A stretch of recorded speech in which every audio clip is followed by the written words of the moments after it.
Bismillahirrahmanirrahim. Assalamualaikum warahmatullahi wabarakatuh.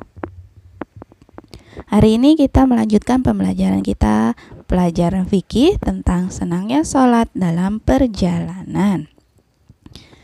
Ini mengulang sedikit ya pelajaran kemarin. Sebagai seseorang yang sedang dalam perjalanan jauh atau yang disebut dengan musafir, ya, kita diperbolehkan untuk menjamak atau mengqashar sholat, ya, menjamak dan mengqashar sholat. Dan ini nanti akan dijelaskan apa itu jamak dan apa itu qashar. Nah, Allah itu memberikan keringanan bagi orang yang sedang dalam bepergian jauh dengan menjamak atau mengqashar sholatnya tadi ya. Nah, keringanan yang Allah berikan hendaknya kita manfaatkan karena Allah itu menghendaki kemudahan dan tidak menghendaki kesulitan untuk umatnya dalam menjalankan ibadah, terutama ibadah sholat. Oke, selanjutnya kita akan mempelajari yang tadi sudah Bu Siti jelaskan atau Bu Siti sempat singgung, yaitu tentang sholat jamak dan sholat qashar. Tapi dalam kesempatan kali ini kita hanya akan membahas mengenai sholat jamak terlebih dahulu ya. Teman-teman, di situ ada kuncinya yaitu kata jamak. Jamak itu artinya kumpul atau gabung.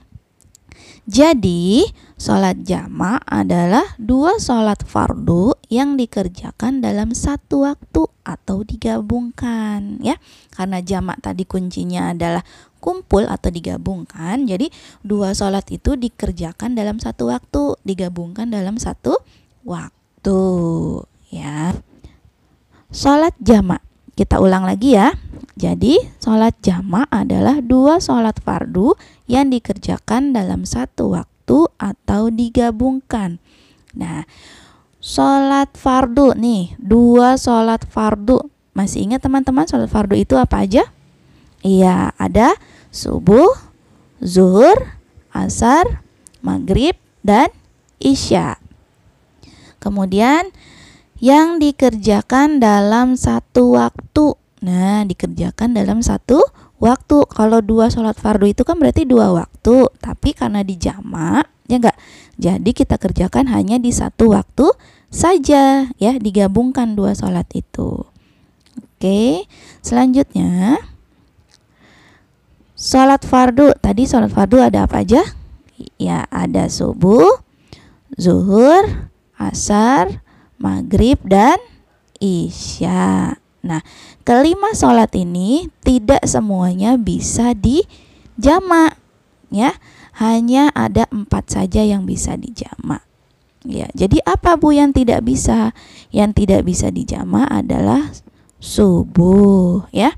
Jadi sholat fardu yang bisa dijamak hanya ada 4, yaitu zuhur, asar, maghrib, dan isya.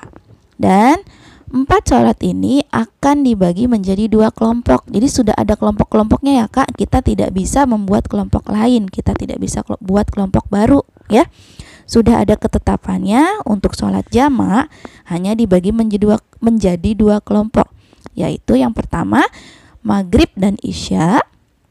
Yang kedua adalah zuhur dan asar. Nah, ini berdasarkan waktu yang berdekatan atau berurutan, seperti zuhur kemudian asar, setelah itu maghrib dan isya, ya. Jadi hanya ada 2 kelompok ini ya.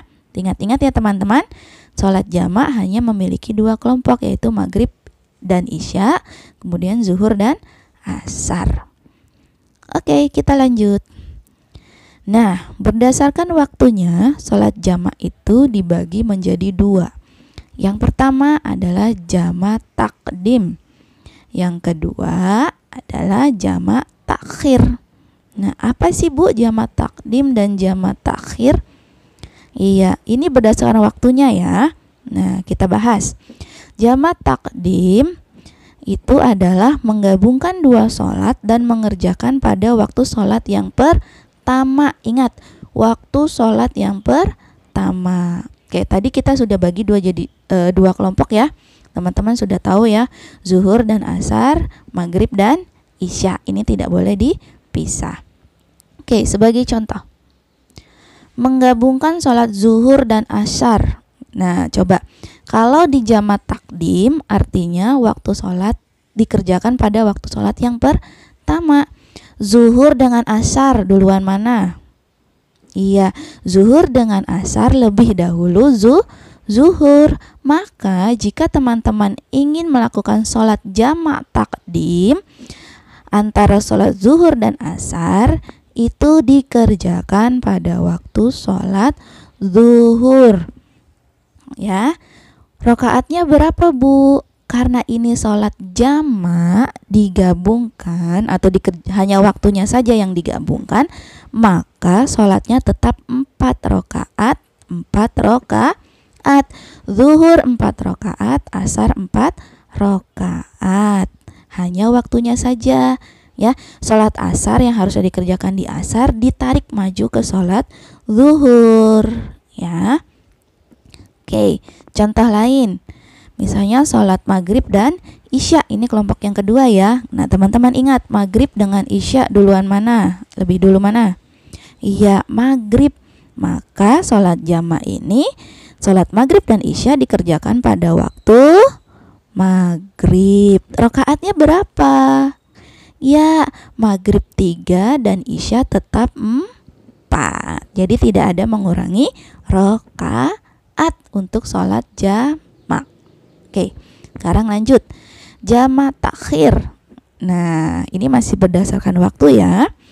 Kalau jamak takdim tadi berdasarkan waktu sholat yang pertama, maka jamak takhir adalah menggabungkan dua sholat dan mengerjakannya pada waktu sholat yang terakhir. Nah, contoh. Menggabungkan sholat zuhur dan asar. Coba di waktu sholat yang terakhir, berarti kapan dikerjakannya? Iya, sholat zuhur dan asar lebih dulu lagi. Yang dikerjakan akhir yang mana? Iya, asar. Ya kan zuhur dulu baru asar. Nah, yang terakhir itu adalah asar. Maka sholat zuhur dan asar dikerjakan pada waktu asar. Jadi pada saat waktu sholat yang terakhir. Nah, sekarang contoh lain adalah menggabungkan sholat maghrib dan isya. Nah, berdasarkan waktu sholatnya yang terakhir itu sholat maghrib atau sholat isya. Pinter, yaitu sholat isya. Maka sholat maghrib dan sholat isya ini jika dijamak takhir dikerjakan pada waktu isya. Dan sama seperti sholat jamak takdim, rokaatnya tetap ya, maghrib tetap 3 rokaat, isya tetap 4 rokaat ya. Jadi jamak takdim waktu sholat yang pertama, jamak takhir dikerjakan pada waktu sholat yang terakhir. Jumlah rokaatnya tetap sama. Oke, sebab-sebab melaksanakan sholat jamak. Yang pertama adalah ketika kita atau teman-teman sedang melakukan perjalanan jauh sekitar 3 farsakh atau 81 km. Misalnya dari Jakarta ke Bandung atau dari Jakarta ke Jogja ya. Itu kan sudah jauh sekali ya teman-teman, kayaknya lebih dari 81 km. Maka kita boleh menjamak sholat. Kemudian contoh lainnya adalah misalnya kita sedang dalam perjalanan zuhur dan asar, kayaknya masih jauh sekali nih. Di jalan tol kan panjang ya, jalan tol itu panjang sekali dan rest areanya jauh-jauh ya. Ketika sholat zuhur, kayaknya nanti buat ke rest area selanjutnya ketika asar masih jaraknya jauh sekali deh. Jadi takut kelewat, mendingan sholat asarnya dikerjakan pada saat waktu zuhur aja di jamak takdim. Boleh ya. Oke, Yang kedua adalah ketika dalam keadaan darurat. Dalam keadaan darurat ini contohnya adalah ketika sedang ada bencana, misalnya ya nauzubillah, misalnya bencana tsunami gitu kan. Itu kan semua bangunan-bangunan hancur ya kan. Kita tidak ada tempat lagi, bahkan mengurus keadaan kita pun juga tidak terurus gitu kan. Jadi kita boleh melakukan sholat jamak ya, atau misalnya sedang ada kerusuhan atau sedang ada huru-hara, itu kan dalam keadaan darurat ya. Jadi bisa dijamak. Yang ketiga adalah dalam keadaan sakit. Nah, tapi sakitnya ini teman-teman bukan untuk sakit yang pusing, mual, muntah, atau sakit demam, bukan ya. Tapi ketika sakitnya sakit yang parah ya, sakit yang tidak memungkinkan untuk setiap waktu sholat untuk melakukan sholat, seperti itu. Oke, baik. Setelah kamu menyimak penjelasan tadi yang disampaikan oleh Bu Siti, maka tugasmu sekarang adalah membuat ringkasan atau mind mapping tentang sholat jamak ya. Jadi sholat jamak tadi artinya apa, kemudian sholat jamak itu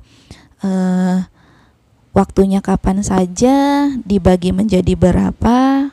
Tadi kan ada sholat jamak takdim dan jamak takhir ya. Kemudian apa sebab-sebabnya melakukan sholat jamak. Silakan teman-teman buat mind mappingnya di buku fikih. Oke? Insya Allah teman-teman paham ya. Insya Allah teman-teman juga mengerti. Baik. Terima kasih banyak teman-teman atas kesediaannya untuk menyimak penjelasan dari Bu Siti. Semoga bermanfaat untuk teman-teman dan kita semua. Wassalamualaikum warahmatullahi wabarakatuh.